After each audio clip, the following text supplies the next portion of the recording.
Need to remember a list? Or a process that happens in a specific order? I've got a tip for that.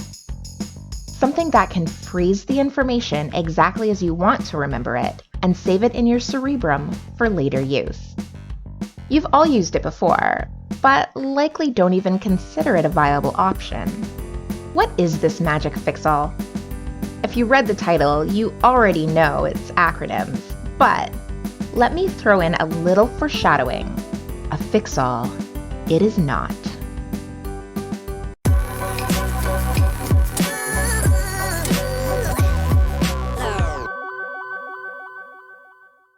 If this is your first time here, please hit that subscribe button to keep up to date with all our fresh content.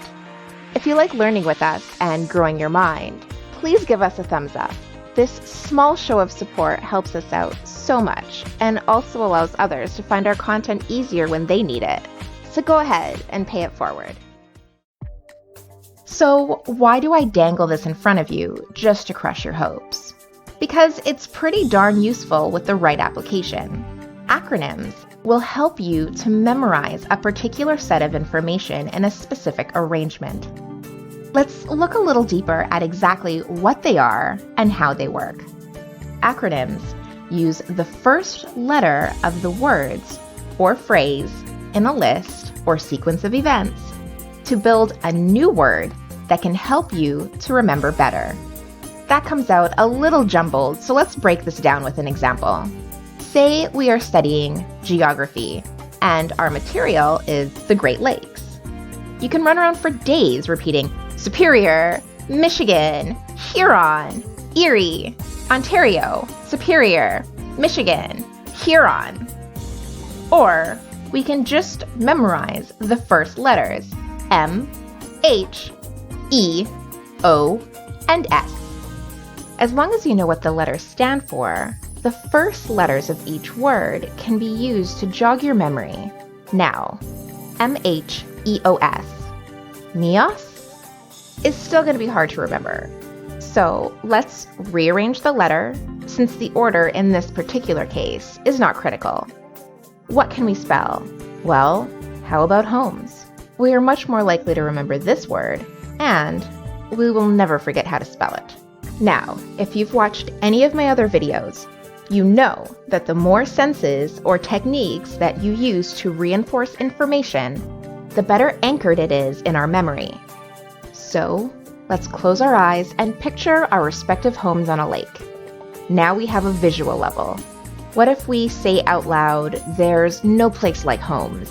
Now I realize that this is not grammatically correct, but that's what makes it work. Moving your lips gives you the production. You heard yourself say it, adding auditory, and the awkwardness of the sentence just might make it stick out for a little something extra. That whole situation just wrapped itself up quite nicely, didn't it? So what if we're looking at a process that needs to be recalled in the exact order? Luckily, the word does not have to be real, just as long as it's easy to pronounce. Let's look at another example. This time we are in math class. And we're learning algebra. Yep, you've got it. Good old PEDMAS, or BEDMAS if you're nasty. Cue the retro jokes. In any case, we are familiar with this non-word and what it stands for. Parentheses or brackets, exponents, division, multiplication, addition, and subtraction. I told you that you've done this before. Flip to imaging Santa in a bed for BEDMAS, or PEDMAS could be a Christmas foot? I don't know. Not really sure what direction to go with that one. Try leaving your ideas in the comments. Anyway, this particular sequence of steps will never get jumbled or confused. This process has been immortalized in our brains and in our textbooks. Now, as a quick side note, acronyms are always pronounced as words.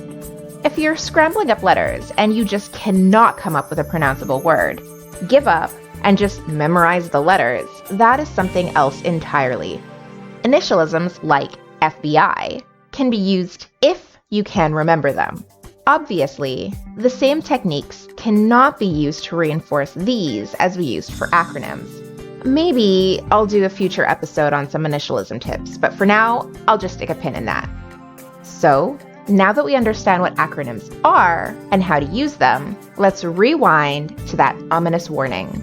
I am not in the business of selling snake oil here. I admit to a downside when there is one, and the downside to this is substantial. Acronyms do nothing to help with comprehension. There, I said it. This tool can only be used to help remember details about the information you already have an understanding of, not to aid in incorporating or processing new knowledge. This is why the application to this technique is so selective. Homes can help you remember which lakes are the great ones only if you already know the information. But if you never did your homework, you can get confused at test time between Lake Michigan, Lake Manitoba, but hopefully never Moberly Lake. Do you have any examples of useful acronyms? Let me know in the comments below. Please don't forget to subscribe to our channel and turn on notifications so you don't miss a single video. If you are so inclined, give us a thumbs up so we know you want more videos like this. Also, check out our website to get exclusive content and study materials. Just click the link in the description.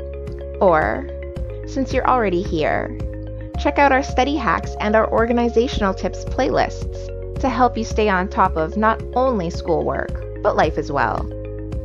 Be absolutely prepared, absolutely confident, absolutely stunning, with absolutely studying.